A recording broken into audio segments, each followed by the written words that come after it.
नमस्कार दोस्तों। एक गांव में एक बूढ़ा अपनी पत्नी के साथ रहता था। उसका एक जवान बेटा था। बूढ़े के पास एक कपिला गायें थी जो बहुत दूध देती थी। उसके दूध को बेचकर ही बूढ़े के घर का खर्च चलता था।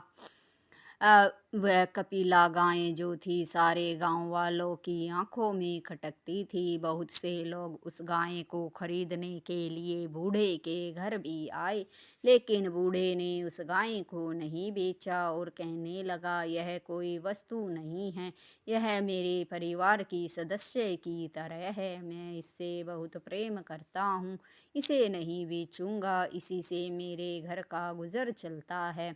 सब लोग वापस लौट गए।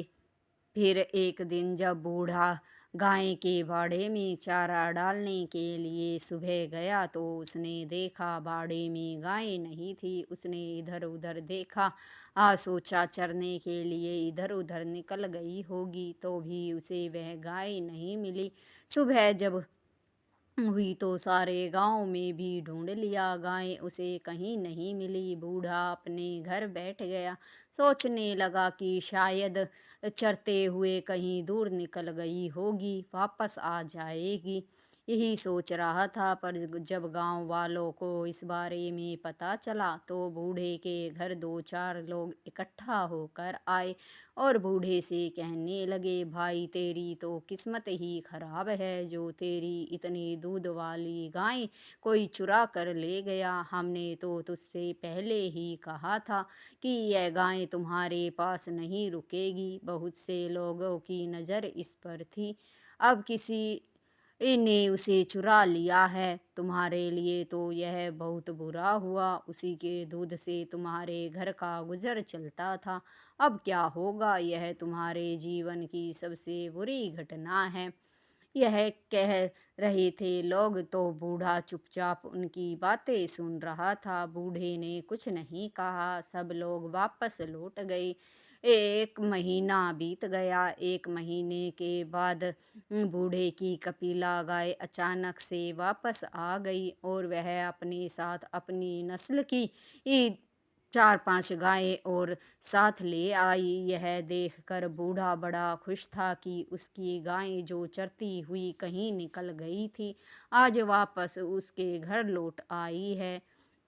वह इस बात से बड़ा खुश था, लेकिन जो गायें उसके साथ आई थी उन्हें देखकर वह इतना ज़्यादा खुश नहीं था। गांव वालों को जब इस बारे में पता चला कि बूढ़े की कपिला गाय लौट आई है और अपने साथ अपनी नस्ल जैसी चार पांच गायों को और ले आई है, तो वे बूढ़े के घर पहुँचे। गांव वाले बूढ़े से कहने लगे, भाई तुम्हारे गाय का घर से चला जाना तो तुम्हारे लिए बहुत अच्छा साबित हुआ। यह तो अपने साथ साथ कई और अपनी नस्ल जैसी गायों को ले आई है।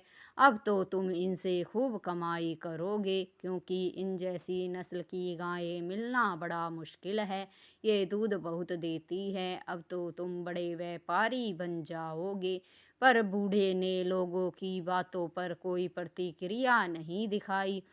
लोग फिर वापस थोड़ी देर बैठकर बूढ़े के पास चले गए। कुछ फिर जो बूढ़े का बेटा था, वह सारी गायों को लेकर रोज जंगल में चराने जाया करता था और शाम को वापस ले आता था। एक दिन जब वह जंगल में गायों को चराने ले गया था तो तेज बारिश होने लगी। जब वह वापस घर की तरफ लौट रहा था तो एक पत्थर से उसका पैर फिसल गया और उसकी टांग टूट गई। जब वह घर आया और गांव के लोगों को पता चला तो गांव के लोग दूसरे दिन बूढ़े के घर आए और बूढ़े से कहने लगे, भाई ये तुम्हारे बेटे की टांग टूट गई, ये तो तुम्हारे लिए बहुत बुरा हुआ। तुम्हारा तो एक ही बेटा था जो बुढ़ापे का सहारा था। तब बूढ़े ने उन लोगों की बातें सुनकर कहा कि कोई बात नहीं, जो है सब ठीक है। अब इससे ज़्यादा क्या होगा? पहले यह बुढ़ापे में हमारी सेवा करता, लेकिन अब इस बुढ़ापे में हमें अपने जवान बेटे की सेवा करनी होगी, बस यही और क्या। बूढ़े की ये बातें सुनकर लोग हैरान थे कि बूढ़ा ये सब बातें इतनी सहजता से कैसे कह सकता है। फिर बूढ़े की बातें सुनकर वे वापस घर लौट गए। कुछ दिनों के बाद राजा ने राज्य में ये संदेश भिजवाया कि जो भी जवान राज्य के लड़के हैं सभी को सेना में भर्ती होना पड़ेगा, क्योंकि दूसरे राज्य के राजा ने राज्य पर आक्रमण कर दिया है, इसलिए उन्हें लड़ाई के लिए युद्ध में जाना होगा।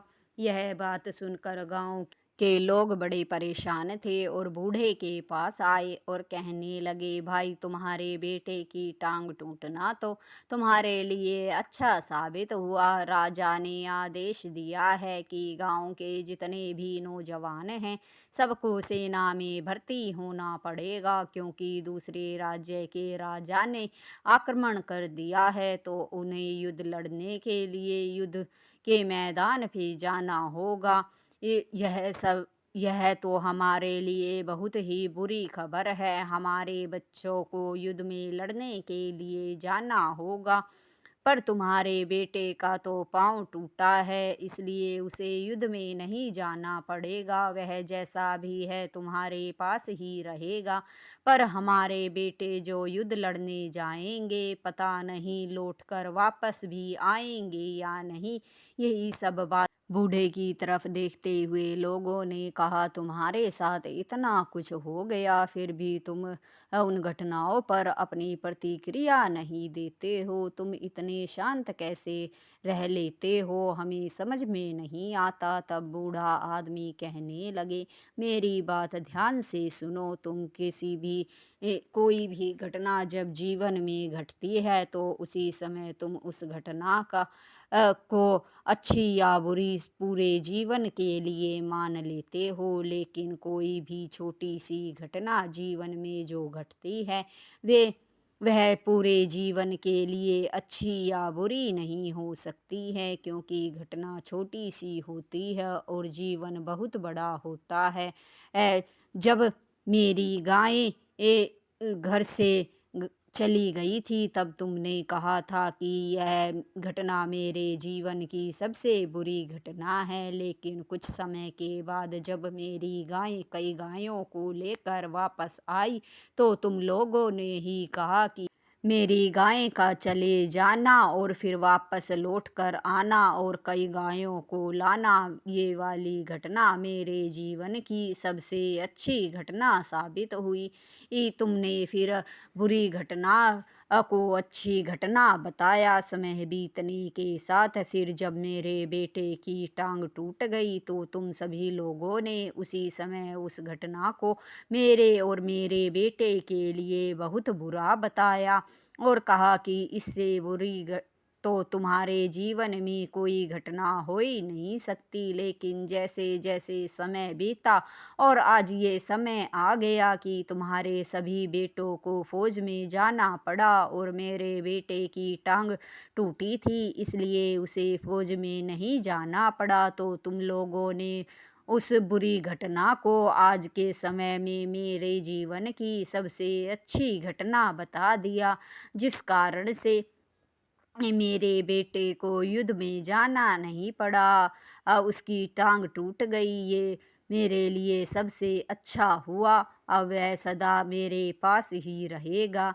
इसलिए तुम लोग किसी भी घटना को देखकर तुरंत उसके अच्छे और बुरे होने के बारे में तय कर लेते हो। उसके बारे में पूरे जीवन में आगे तक का नहीं सोचते। जो घटना आज हमें बुरी दिखाई दे रही है वह आने वाले जीवन में हमारे लिए अच्छी साबित हो सकती है, लेकिन हम उस समय घटने वाली बुरी घटना को लेकर बैठ जाते हैं और बेवजह उसकी बारे में चिंता करते रहते हैं और अपने जीवन को व्यर्थ गवाते रहते हैं, बल्कि हमें जीवन में घटने वाली घटनाओं से सीख लेनी चाहिए और जीवन में आगे बढ़ना चाहिए और ये सोच रखनी चाहिए कि जो होता है अच्छे के लिए होता है। यही सोच रखकर अगर हम जीवन में आगे बढ़ते जाते हैं तो हमारा जीवन बड़ा ही खुशहाल और चैन से बीतता है।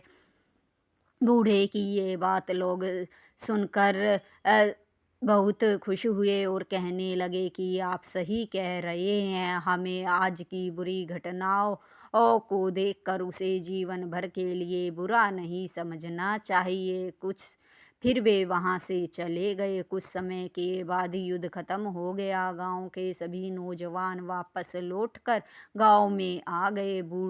गांव के लोग बड़े खुश थे और बूढ़े के पास आए और कहने लगे कि आप सही कह रहे हैं।